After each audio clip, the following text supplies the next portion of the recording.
Ayaw namin kayo masaktan. Pero I hope, paulit-ulit ang pinapaalala na lahat tayo dito magkakapatid. Kung pwedeng babae-babae, lalaki-lalaki.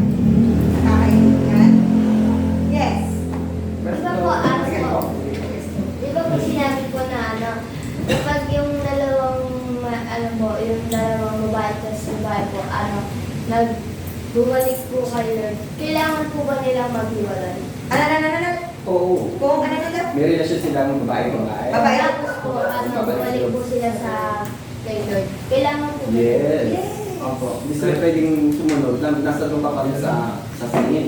Yes, very good. Natatandaan yung turo sa atin ni Pastor. Doon sa camp, mag-boyfriend at girlfriend kayo. Dahil tinuruan na tayo kung ano yung mabuti, anong dapat natin gawin? Oo. Sinagot mo yun. Maghiwalay. Kundi kayo ay magkakapatid sa Panginoon. Malinaw, kahit mahal na mahal mo na siya, Lawrence. So, ayun. Hindi kayo pwede. Lalaki ba talaga yan? Dinediretso ko na kayo ha, para diretso niyong maintindihan. Kung meron sense of crush, dahil magkakapatid tayo dito, ano sasabihin pag sa temptation? Leave me alone. Very good. Pag tumama ka sa isip mo, Totoo ba? sayang mo yung pugi niya, ang ganda niya, ganon.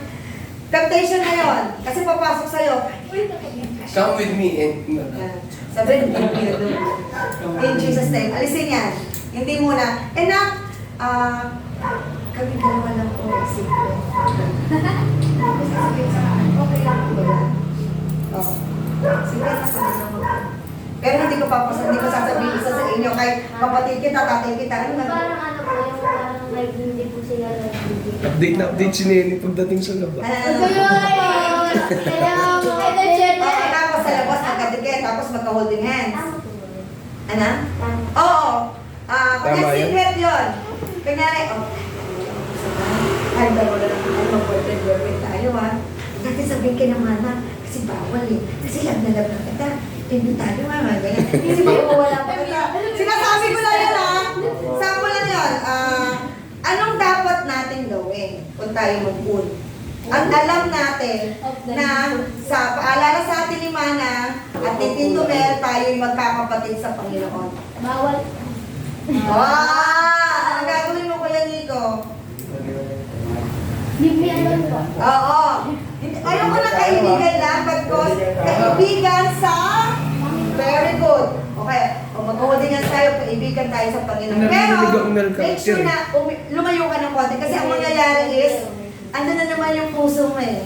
Pag nagkahawakan kayo together, mag-aapoy na naman yan yung bagat. Tapos apoy na naman. Alam mo yung feeling ng temptation na, yung sinasabi namin sa inyo, wala sa nakikita, kundi yung binubulong sa isipan ninyo. Kung ano yung mabuti kung sa mga. Okay? Break muna kayo. Ayan. Alright? Yan, Tito Ayan. Let's sabihin sa Tito Ayan. Question ko doon sa Mark na to. Mark 10:8 and 9 kayo yun. Yung pinagkaisa, Yes. sama. Okay, So yes. ano yung pagkakaunawaan niyo doon sa pinagkaisa ng Diyos? Ano yung pinagkahiwalay? Na kailangan sila magkaisa. Ano yung pinag-isa? Or sabihin na pinagsama, di ba? Na hindi pwedeng paghiwalayin ng tao. Sabihin dito, ano yung sa inyo, sa inyo tatlo, ano yung question pwedeng sumagot na ano sa inyo pagkakaunawa yung pinag-isa? Yung sinabi ko dito, hindi po ito physically na magiging isang laman po. Ito po yung, kumbaga po, magtutulungan po sila, magiging isa po sila sa, ano po, spiritually, financially, intellectually, yun po. Tapos, ay, na po. So spiritually, sabihin yung kanilang Ano po, mananampalataya po isa ng pananampalataya. okay, kasi meron kasing ibang religion, di ba? Hindi ka pwede yan yung tinutukoy nila dyan na Dapat sa iglesia. ikaw sa iglesia ng Diyos, sa iglesia ng Cristo. Sabihin, kailangan iwanan mo yung religion mo. Sabihin dyan, tinutukoy nila yung pananampalataya. Which is, hindi naman tinukuman. Pero dito kasi, yung sabi ng Panginoon, mag-isa kayo sa pananampalataya sa Kanya. Yung gabihin, isa kayo dahil isa kayo na paniniwala sa Kanya. Ibig sabihin, hindi kayo against pero mag-asawa kayo, pero hindi agad yung pananampalataya. Kaya nga, di ba, kung nga Christian ka, ini-encourage yung asawa, hindi siya Christian, na maisama doon sa simbahan, maisama sa pananampalataya. Yun yung tinutukoy ng Panginoon na maging isa kayo sa pananampalataya. Kasi mag-iisa kayo. Hindi yung literal na maging mag-asawa lang kayo, nagsama kayo. Yan yung tinutukoy dyan, yung kayo ay nag-isa ng pananampalataya. At kung nga ito, kahit ikaw ay naniniwala kay Jesus, hindi ka pagligtas, at nagiging center ng buhay ng mag-asawa, si Jesus Christ. Ibig sabihin yung tinutukoy na nag-iisa kayo. Hindi yung nag-isa lang na nagsiping kayo, nagsama kayo, naging mag-asawa kayo. Mostly kasi marami ngayon na mag-asawa, hindi center to Lord, kaya nagsiseparate, di ba? Nagiging magulo ang family. So, hindi yung totally na nag-isa lang kayo, nagsama lang kami, naging mag-asawa lang tayo. It's because, sinabi mag-asawa kayo sa kayo sa papel. Pero diyan, makikita mo yung kalaliman na tinutukoy ng Panginoon sa verse na yan na nag-isa, ibig sabihin, isa ng pananampalataya at kayo siya ay naging center ng buhay ng bilang mag-asawa. Kaya nga sabi nga nila, di ba, merong hindi ko na matandaan kung ano yung version, na ang pag-aasawa ay hiningi pa rin, inaano pa rin, hiningi sa kanya, sinusurrender mo sa kanya, na bigyan ka, or bigyan ka ng kapartner. Meron kasi meron story sa Bible na sabi niya, puntahan mo si ganito, at kung sino yung nagpapakain ng amen, ay makita mo siya yung magiging asawa mo. Ibig sabihin, nag-guide pa rin si Lord doon sa kanya kung sino yung kanyang mapapangasawa. Inay! Yes, si Moses at si Rebecca. Oo, diba? Ibig sabihin po, Good. si Lord po, yan yung sabihin natin na nakabase yung kanyang mag-iisa, hindi lang yung sa kagustuhan nila. Which is, kailangan sundin mo pa rin yung aming kalooban. Paano po nangyayari dito, Aya, na paano namin malalaman kung hindi yung kagustuhan ng Panginoon or will ng Panginoon? Yung kasi hindi will ng Panginoon, hindi nagiging success. Kaya paano po nangyari yun? Halimbawa, hindi kami nag-success, lagi kami nagbabatuan ng sapatos, kaldero, ano pa, babaso, lagi kami nag-aaway. So, maaari ko po bang hiwalayan, layuan yung asawa ko kasi nagkakasakitan na kami?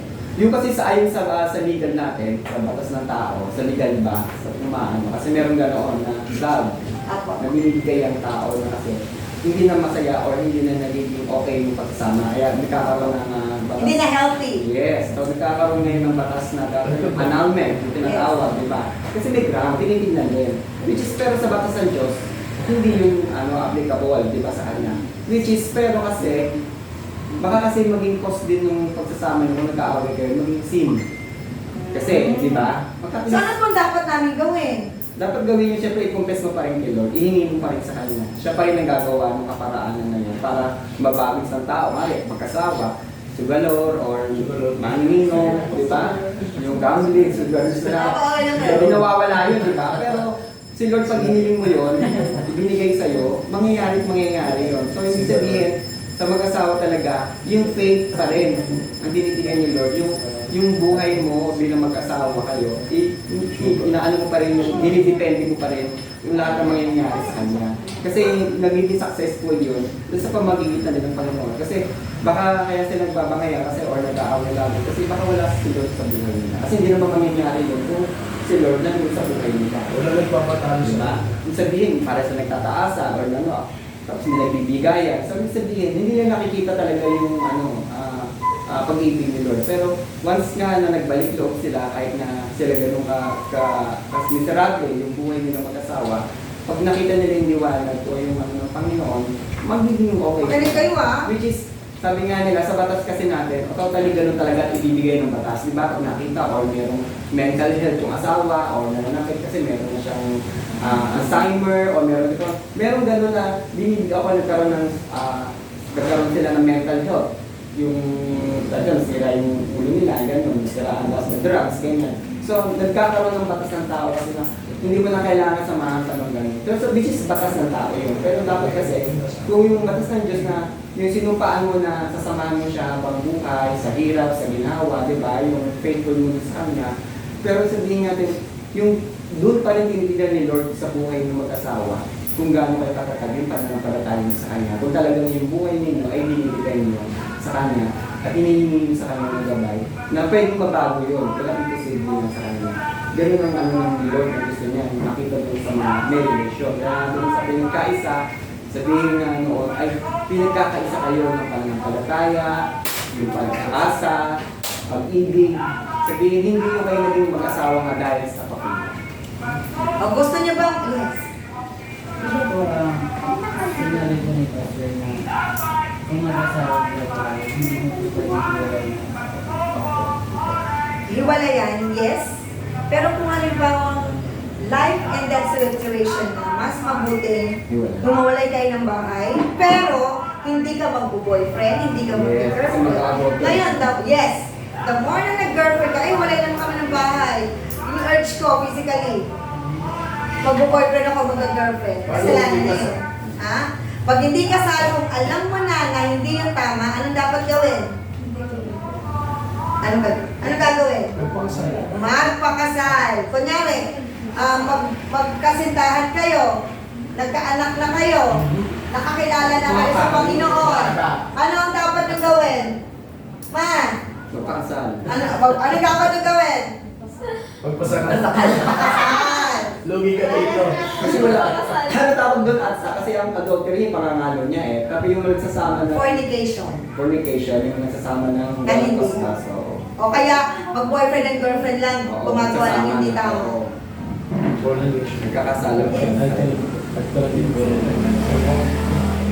Ano po, kung sabi po kasi kung pipili po tayo ng mapapangasawa po natin, yung may pananampalataya po. Kaya nga, okay, tanong ko. May ano po, may malalim po sa Panginoon kasi po dalawa lang po yung mangyayari kung nakapag yung dilim po tsaka liwanag, hindi po siya magtutugma po. Lagi po malabo yung kakalabasan. Kaya po, dalawa lang po yung mangyayari. Which is yung mahatak ako ng liwanag or mahatak ako ng dilim. Kaya po, ang pag pumipili ko tayo ng mapapangasawa po, ano po, yun. Ako, yung mayroon po Matibig sa ka sa Alright. So gusto niyo ba magkaroon ng healthy and loving family? Okay, so atras tayo ng konti. Anong dapat kong gawin bago ako magpakasal? Ano na? Pastor po, magpaano po kay Pastor? Mag-aral po. Magtapos ang pag-aaral, Mag-support po sa family. mag-support sa family and Bahay po. bahay at lupa tapos, work, tapos, mag-ask na kay Pastor! Okay, tandaan nyo ha. Kung gusto nyo healthy and loving family, at ka muna, magpaalam kay Pastor, pero bago magpaalam is, mag-aral mabuti, hindi ako magpo-boyfriend, hindi ako mag-girlfriend, nakapokus lang sa family ko, mag-aral ako, at masuportahan ng pamilya ko. Okay, now, X muna yung crush. Yes. Sinabi ko sa Mag-on. dahil sinabi ko sa Bible na makalat ang mga babae ko ang asawa. Yun yung single blessedness. Baka pa kayo, ano ba kayo? Alright? Okay? Alright. Yes, Lord, Father, maraming salamat po sa pinagpinagkulay namin sa inyong mensahe, Panginoon, na nawa tumingin sa aming mga kaisipan, Panginoon. Dinadalangin po namin na nawa isabuhay namin ang mga salita na napulot namin mula sa inyong Panginoon.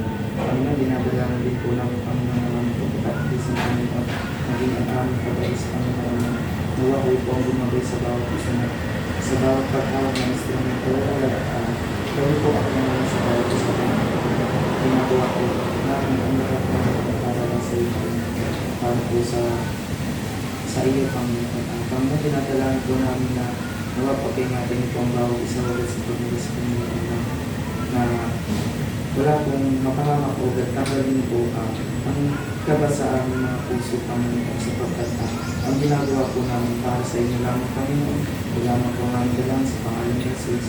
Amen.